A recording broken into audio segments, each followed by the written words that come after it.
Idea today is very specific.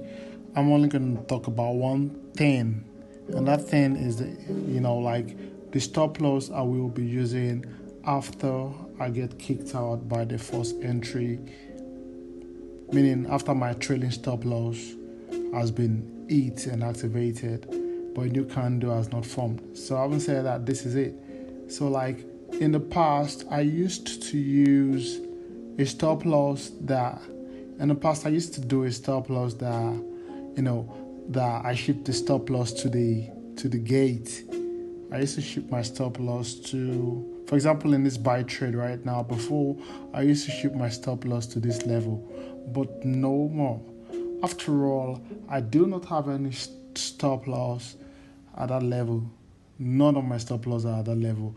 I only use two stop losses, which is either this level or this level. So with that being said, so with that being said,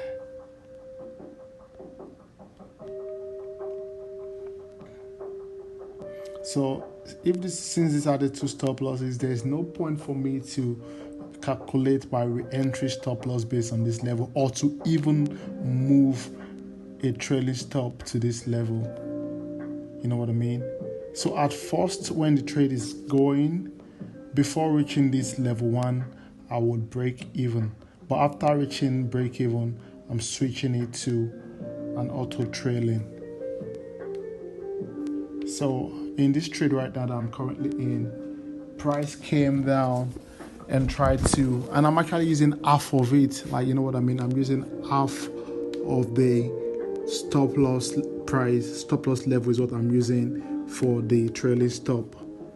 If it hits it, that means the market is probably going to keep reversing. If it ever hits it, I must wait for break of structure to approve a new continua. I'm not just going to like just enter blindly, like, oh, I have a policy to enter.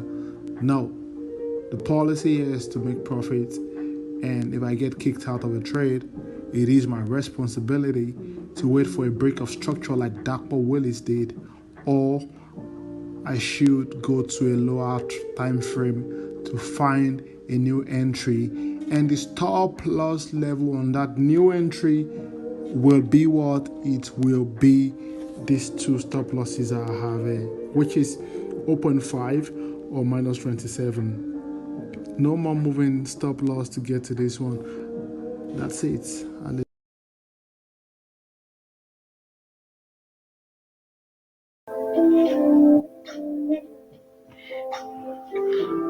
Alright, as the title says, I'm trying to use trailing stop loss because I read that it helps you take care of emotion.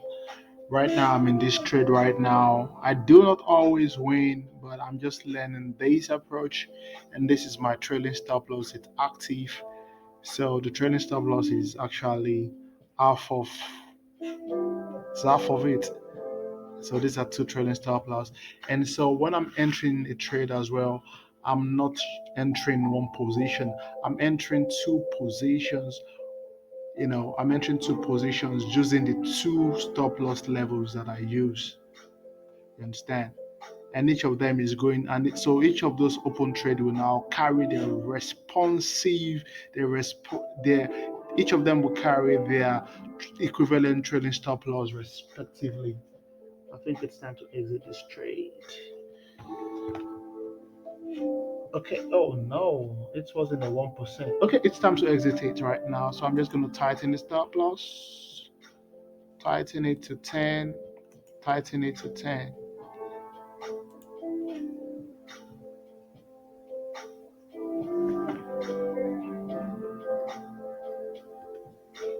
Okay, that's already tightened. Good job. So both of them now are tightened to 10. It's time to exit. So when it's time to exit, just tighten the trail as you can see on this live trade. Still there, not it yet. I made a lot of profit on this trade. I'm not gonna lie, bro. Hallelujah factor. Yeah, trailing stop loss is emotionless trading. I'm not in charge of managing the You know what I mean? Of managing the. It's not my responsibility to manage the profit. I'm only responsible for taking care of entries. That's what's up.